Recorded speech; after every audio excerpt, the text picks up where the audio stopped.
నా 7 మంది కనుకుమారుడు చేస్తున్న సేద్యములు ఏ రీతిగా ఉన్నాయో కనుగొని రావాలను. ఇంత చిన్న విషయానికి నీవెందుకు? నేను వెళ్ళి సేద్య సమాచారం అడిగి విచారించి వస్తాను. నిశ్చింతగా కొలువు తీరండిపా.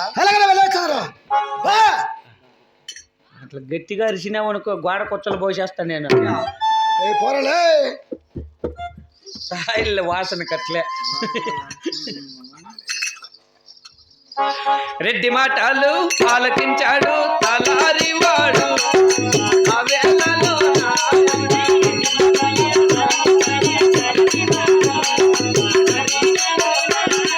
రామలక్షణల చెరువుల కాటికి బయలుదేరినాడు తలారి వాడు.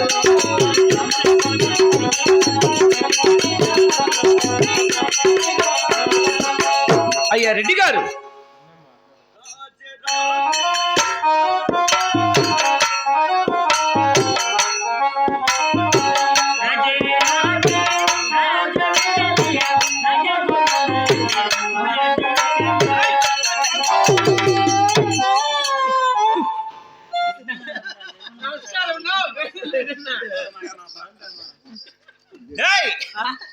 ఎందుకు వచ్చారు ఇక్కడ?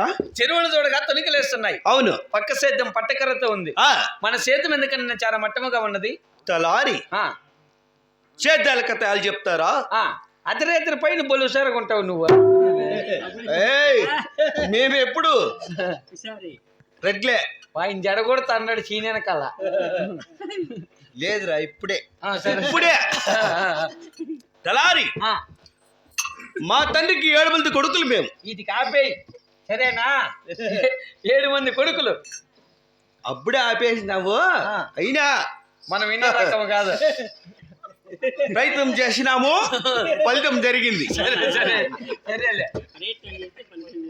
మా తండ్రికి 7 మంది కొడుకులు మేము, కుమారులు. అవును. 6 మందికి ఎద్దులు ఉన్నాయి. 7వ వాడికి ఎద్దులు లేవు. ఎద్దులు తెచ్చిస్తే వానికి మేమందరూ కలిసి సేద్యాలు చేస్తారు. లేకుంటే కొంపకాయ వాకిండ్లు. ఎద్దులు తెమ్మని మీ తండ్రి గారితో చెప్పాలా? అవును, అలాగే చెప్తానన్నా. రామ లక్షణ చెరువులు వదిలే తలారి వాడు.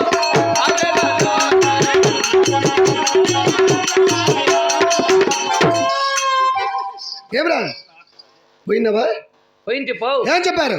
నీ చిన్న కొడుకు ఎద్దులు కావాలంట, లేదంటే సేద్యాలు నిలిపేస్తారు. అలాగైతే నా కుమారులు నా చెడిపోకూడదు, నా సేద్యంలో ఆగిపోకూడదు. నువ్వేం చెడకూడదు అమ్మని ఉండవు సమయం. ఇక్కడ వచ్చాయి. ఇప్పుడే నేను ఆయనకు ప్రపదేశం ఎద్దుల బేరం బయలుదేరుచున్నానుగా. ఆ మంచి ఉపాయం. ఇంకో సిద్ధాంతం ఏమి? ఇల్లాల వాకిలనేది ఇల్లు వెళ్ళము, వెళ్ళకూడదు. కన్న తల్లి వాకిలనేది గడపకూడదు దాటము. అవును. ఇప్పుడే నా భార్య నా దురసాయనగర్ పిలిపించి మనకు కావాల్సిన భోజన పానీములు 10,000 రూపాయలు పైకం కట్టించుకొని ప్రపదేశం ఎద్దుల బేరం బయలుదేరి వెళ్ళనుగా. అలాగేనప్పా. నీ వద్ద దొరతమని తప్పరాని అరిగి నా భార్యను దురసాయనగర్ పిలిపించమరా. నేను పాను. ఏమా మొన్న తిట్టింది అమ్మ. ఏం ఊరికేం తిట్టిందా? ఊరికేనే కాదు, నాదేమన్నా తప్పు ఉంటే ఈ షామీన మీదకి పైకి ఎక్కి కిందకి దుంకు నేను ఓడిసిలో ఉంటా. నువ్వు ఓడిసిలో ఉంటావు, నేను 20 పడి చేస్తా. మా కాళ్ళ మీద దుంకో. నా కాళ్ళు కూడా కాళ్ళవా? కాళ్ళు ఇది బాబు పైకి నుంచి దుక్కుతా. బక్కపారలు అంటే దుంకో. బక్కపారలు అయితే నువ్వు పడతావు. సరేనప్పా. అమ్మరావో అమ్మా అమ్మారావో రసాని నాగు తల్లే.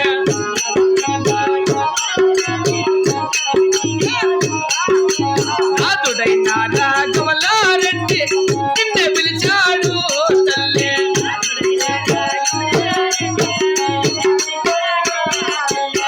అజరంబు త్వరగా పిలిచా రసాని నాగు తల్లే.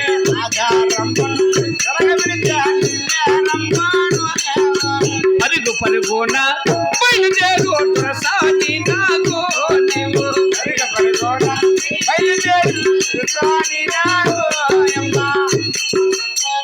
ఆ మాతరు సరే నాకు.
తలారి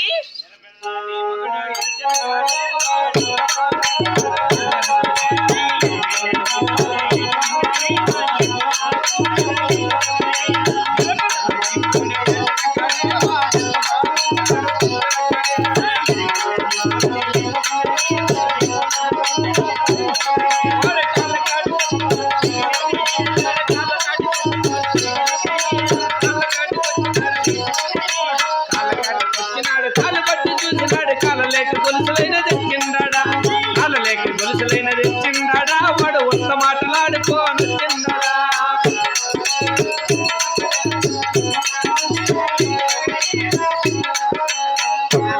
10,000 వందనాలమ్మా. సుఖీభవ సల్లగా ఉండు నాయన. మంచిదమ్మా. తలారి మరి ఇందులో సభాముఖాన ఎక్కడున్న నాయన మా రెడ్డి? కొలువు సావిడలు కొలువు తీరి ఉన్నాడమ్మా. సరే అతి తొత్తమున బయలుదేరిపోదాము నాయన. సరేనమ్మా.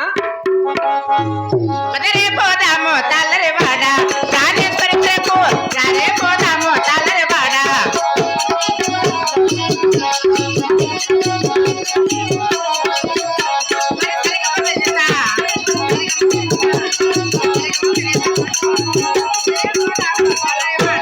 రాజేశ్వరి ప్రేపు రారే పోదాము తల్లరి వాడ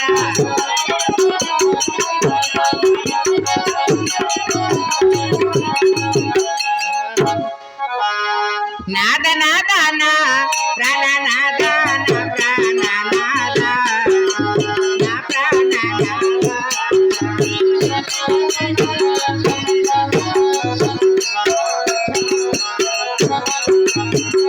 ప్రాణేశ్వర దండమండి 10,000 దండము నా ప్రాణ నాద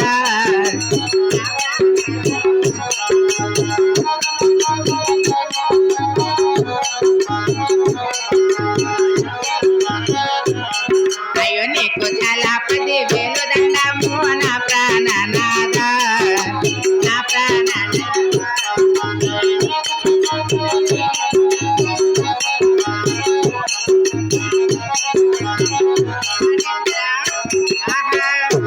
దండములే ప్రాణనాథ నీకు చాలా దండమయ్యా ప్రతిప్రేశ్వర అందమైన పాదములకు నా యొక్క వందనములు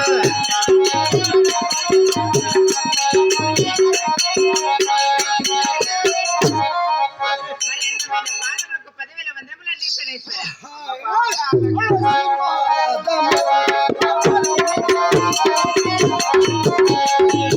ఆశీర్వాదమే అమరో నీకు ఆశీర్వాదమే ఆశీర్వాదము సేచరికల్లో దోషములన్నీ తెలియబోను ఆశీర్వాదమే అన్నారు కోమలి ఆశీర్వాదమే సుఖిభవ సుమంగళమైన నిన్ను నూరేళ్ల సాయలాగు.